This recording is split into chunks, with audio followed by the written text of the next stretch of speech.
Welcome back to The Spirit of Yuletide, a numinous podcast mini-series where we explore European folk magic traditions of the winter season. If you've enjoyed this mini-series, I'd love to hear about it. You can leave a review in your podcast player. That is super helpful, the most helpful, because it directs the algorithm to point people with similar interests towards this show. And if you enjoyed the folklore and ritual of this mini-series, then hopefully by now you've checked out my first book, The Spirited Kitchen, which is more of the same but for every season, and it includes recipes. And if you're not much of a cook, here's a review that a reader left on Amazon.ca. Jen Hamilton writes, I am a longtime listener of Carmen's podcast and a member of her Numinous network. I am not, however, much of a cook. So I've had her book in my cart for ages, thinking that the recipes would be wasted on me. Imagine my surprise and delight when her long-avoided book arrived and I realized that it was not yet another pretty cookbook that would gather dust on my shelf, but a breathtaking glimpse into Carmen's life, altars, and wheel of the year. Each section is more beautiful than the next. The photos are moody and evocative in all the right ways. Making up for lost time, I read it cover to cover and now plan to relish and savor each season as it comes. My soul is soothed just seeing the pictures of the foods and traditions of my ancestors, and maybe even inspired to try something and make it my own. Thank you, Carmen. No, thank you, Jen, for laying it out there, honestly, for the people.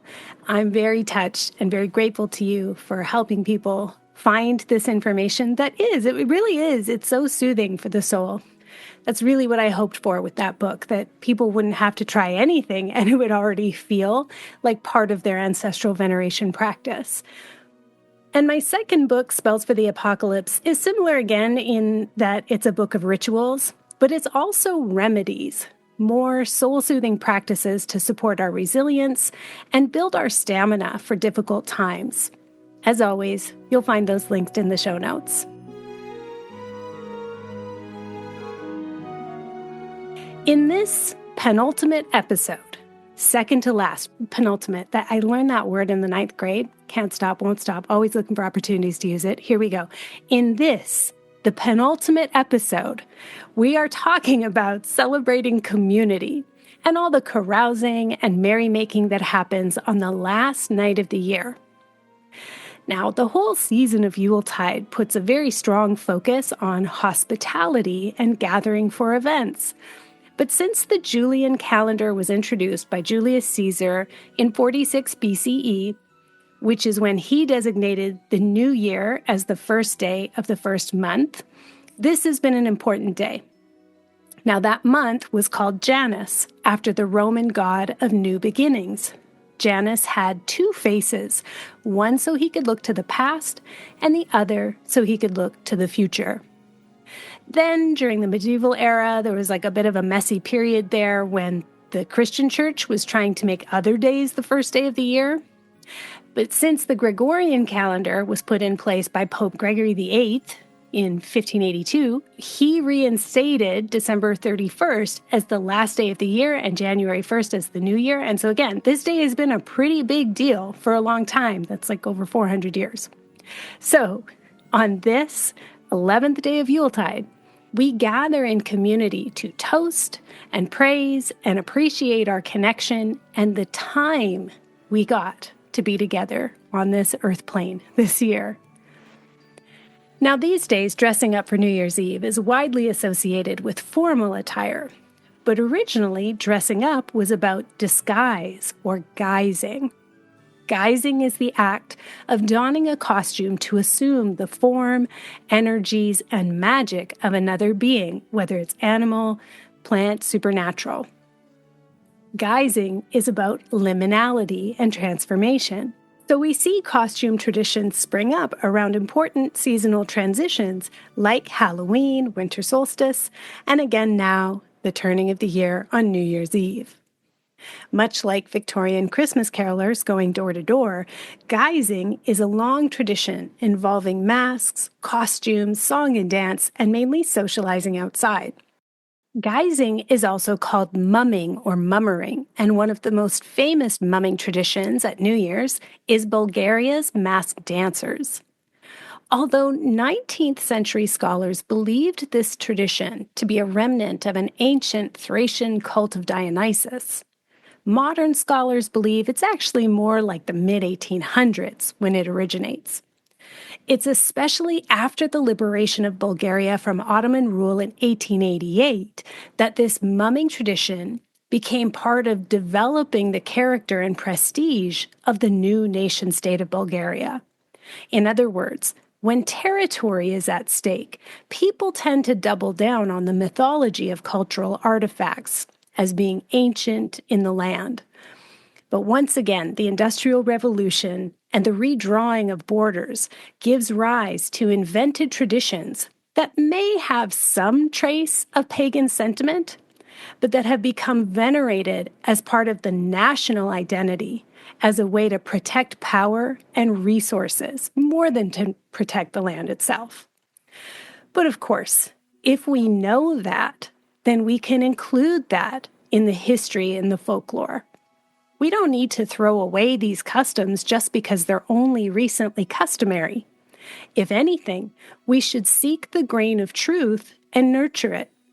We should correct the attribution errors so we can rehabilitate these practices by applying an anti-colonial lens, recentering the stated purpose of the rituals, and continuing them in the spirit of animism and collective reclamation of our connection to the earth and spirits of the land.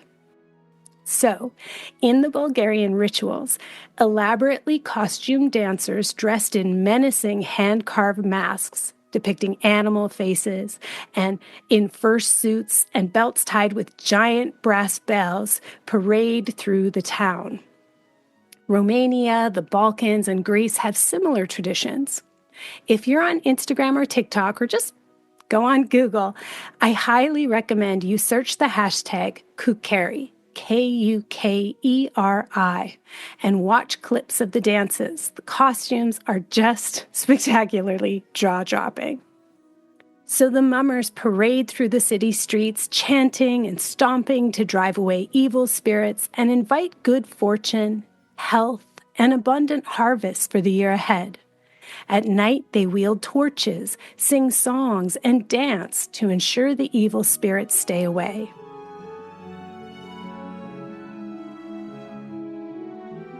The wildest place I've ever spent New Year's Eve was in southern Spain.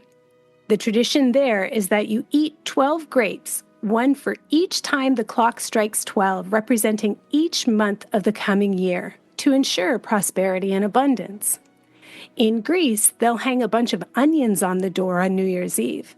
Onions represent fertility and abundance because of how they'll sprout if left alone for long enough. Lots of places set off firecrackers and fireworks on New Year's Eve, a tradition going back to ancient China that is purportedly to dispel evil spirits. In Scotland and the Isles, people wear elaborate costumes of woven straw from head to toe. In some places, this is called skeckling or skelling. And often, children would be dressed head to toe in these complex straw costumes. People would go from house to house, playing fiddle music and dancing and showing off their costumes in exchange for food and drink and treats.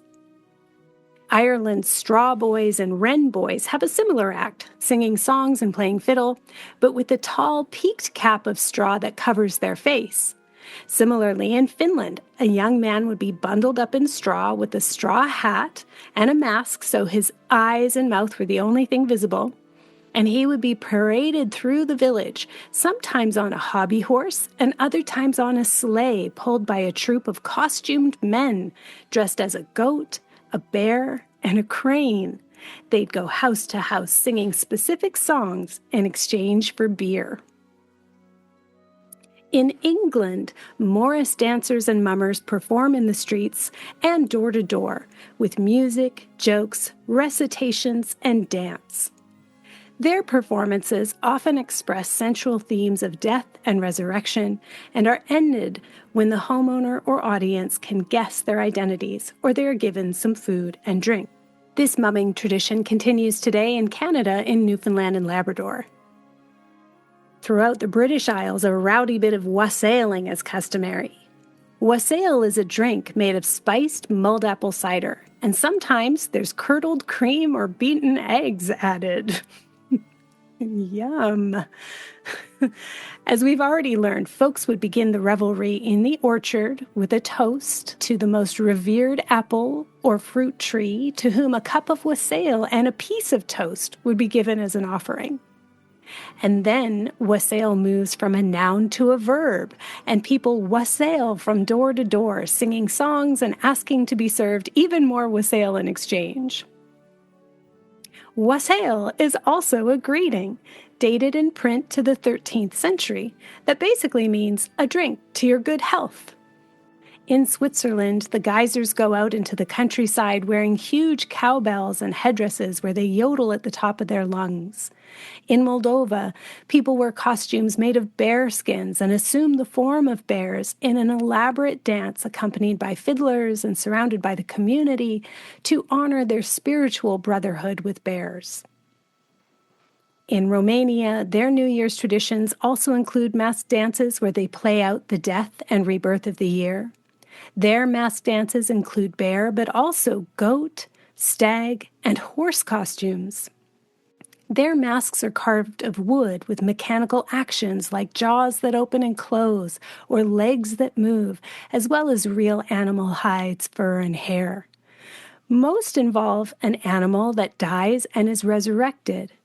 They also have dances that involve scary masked men chasing away the old year, and ones that include more elderly men and women representing Father and Mother Time and the aging year, who dance until they are replaced by younger men and women dancers representing the vitality of the incoming new year.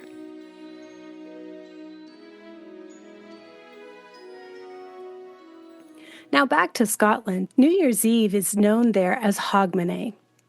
Because the very strict Church of Scotland discouraged the celebration of Christmas for nearly 400 years, New Year's Eve and New Year's Day have been a very big deal in Scotland. In fact, Christmas wasn't even declared a public holiday in Scotland until 1958. Still to this day, local variations on Hogmanay traditions are hugely popular, from simple gift exchanges with friends to massive public performances of fireworks, fireball spinning, and the burning of a Viking longship. Fire as a means to cleanse, purify, and banish evil spirits is a very old and common idea in the Norse tradition, which carried over to the British Isles. And Hogmanay has become one of Scotland's main annual fire festivals. In a sense, time and space are cleansed with fire before the new year is ushered in.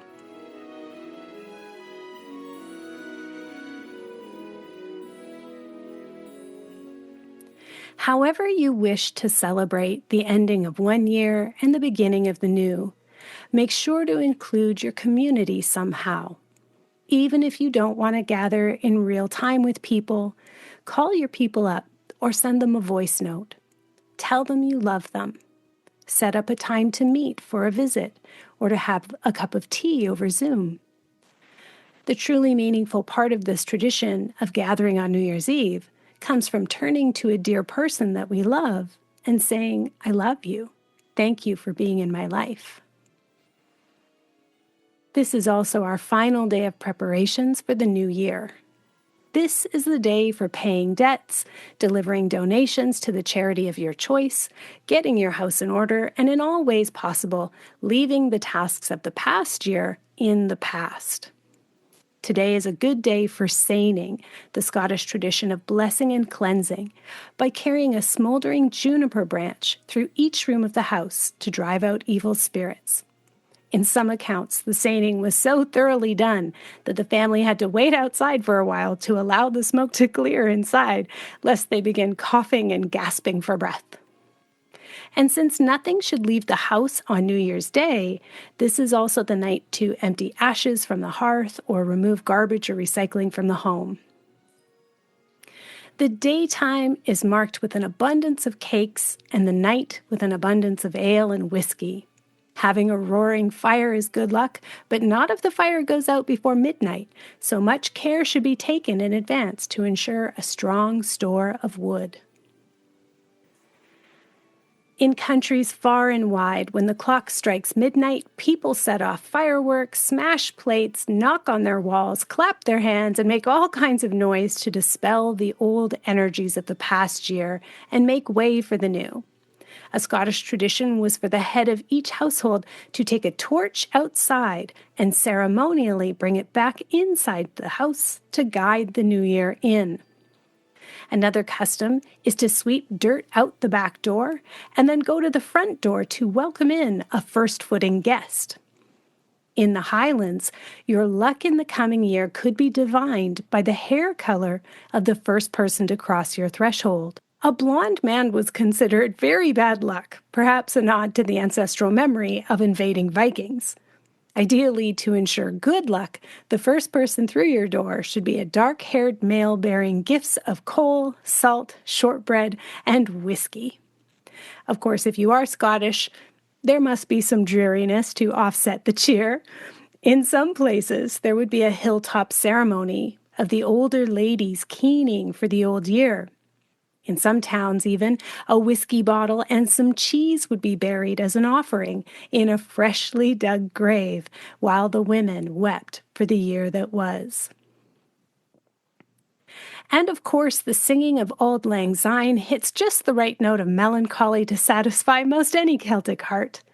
And while Robbie Burns is credited with updating and rewriting the lyrics to Auld Lang Syne, which, as we've said already, roughly translates to Days Gone By, it was only as recently as 1929 that Auld Lang Syne was cemented as the customary tune of midnight on New Year's Eve, when Mr. New Year's Eve himself, Guy Lombardo, and his Royal Canadians played the song on a national radio broadcast in 1929. Guy Lombardo was an Italian-Canadian who first heard this song as a teenager when he and his brothers were in a band that toured rural areas around his hometown of London, Ontario. This area had been settled by Scots, and he and his brothers and the rest of the band played the song on radio and TV broadcasts live from the Waldorf Astoria in New York City on New Year's Eve for 48 consecutive years from 1929 to 1976. Variety magazine called Guy Lombardo the only Canadian ever to create an American tradition.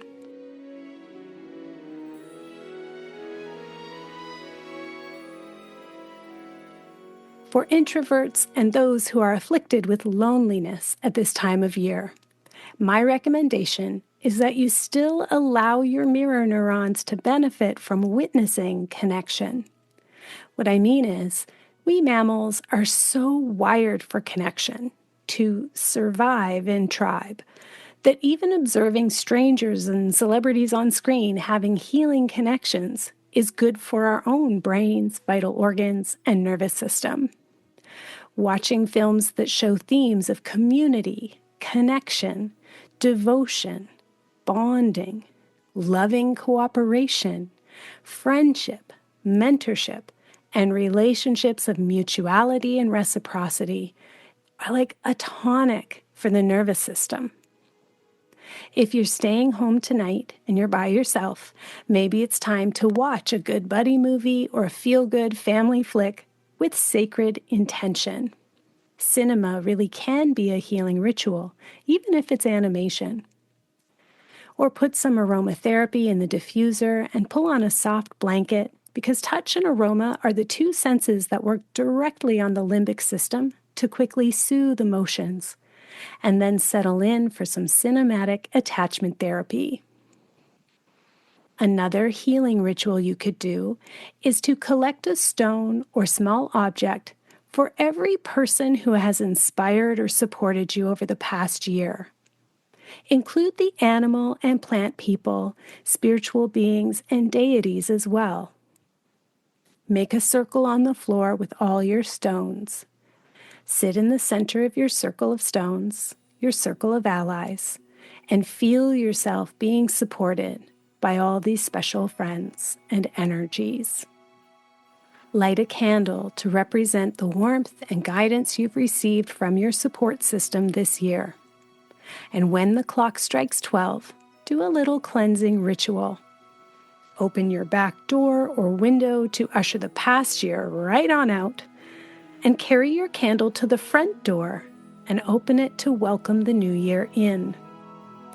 Raise a toast to the people who've supported you this year and to yourself for making it through another year. Happy New Year to you. I wish you 1,000 blessings upon your hearth.